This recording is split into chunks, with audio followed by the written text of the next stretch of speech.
So I think one of the key things we have to become clear about in Britain today, if we want to address this issue, is stop running away from the idea that or run towards the idea that immigration has actually benefited us, as opposed to be viewed as some sort of disadvantage or something that is bad for our society. Obviously, people do want controlled immigration policy, but also it is time for our political leaders to celebrate the contribution that immigrants have made to our country, frankly, for hundreds of years. So actually, that needs to come from the top. I mean, the sad thing is, throughout all of this, though, that it all started from what happened in this attack and the death of these three beautiful girls, 6-year-old Bibi, 7-year-old Elsie and 9-year-old Alice. And, you know, how horrible is it now, in a sense, that we're then caught up by talking about these violent clashes as a consequence, instead of looking at those three girls and thinking about their loss and the lives that they could have had. And I just feel sad that it's moved on, in a sense, hasn't it?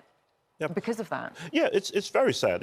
We should be razor-sharp focused on Southport as a community of people, on the families of these three of the three young babies who were killed in this process. So, and making sure they receive justice, and making sure, once again, where there's a problem, there has to be a solution. Where there's a solution, there has to be a control to make sure it doesn't relapse. That should be our focus right now in healing our society and our community as a nation. We're not focused on that. We now have to focus on far-right thugs in the street, not causing...